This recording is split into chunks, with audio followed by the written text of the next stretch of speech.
আসসালামু আলাইকুম রহমতুল্লাহি ওয়া বারাকাতু। আজকে আমার এই ভিডিওটি হয়তো দেশ থেকে কিংবা প্রবাস থেকে যে যেখান থেকে দেখছেন, আপনাদের একেবারে মূল্যবান 5টা মিনিট সময় আমি একটু চেয়ে নিচ্ছি।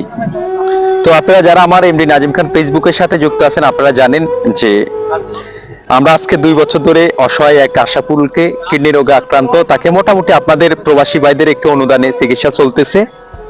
তো আমরা যখন ওকে ফেব্রুয়ারি মাসে ওরে নিয়ে আমরা ডাক্তার মারুফাল কাদের কিডনি বিশেষজ্ঞ চট্টগ্রাম ইফিক চকবাজার মেডিকেলে আমরা দেখাইছি, তখন মোটামুটি 3 মাস ভালো ছিল। এখন আবার হঠাৎ করে লাস্ট 15 দিন ধরে আপনারা দেখতে পাচ্ছেন, হয়তো ভিডিওতে একটু ভায়োলেশন ধরবে, ফেসবুকের কমিউনিটি স্ট্যান্ডার্ডের জন্য আমরা হয়তো পুরোটা দেখাইতে পারি না।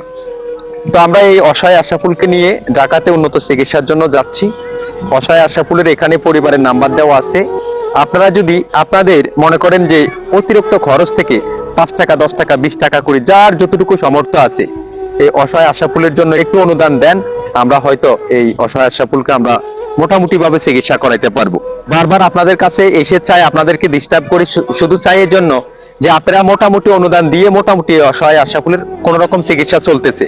আর তার পরিবারের এমন অবস্থা, তারা নদীর সাইডে একটা ঘর আছে, সেখানে তাকে নিজেদের কোনো ঘরও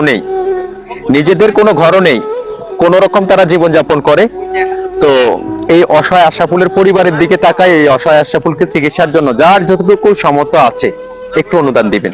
আর আপনি যদি নাও দিতে পারেন, অন্ততপক্ষে এই ভিডিওটা এত পরিমাণ শেয়ার করবেন, যাতে করে আপনার একটা শেয়ারের কারণে এমন একজন দানশীল ব্যক্তির সামনে গিয়ে ফুসবে, তিনি হয়তো এই অসহায় আশাফুলের জন্য ভালো একটা অনুদান দিবেন, যেটা দিয়ে হয়তো আমরা অসহায় আশাফুলের চিকিৎসা সম্পূর্ণ করতে পারবো। সবাই ভালো থাকবেন, সুস্থ থাকবেন। ধন্যবাদ সবাইকে।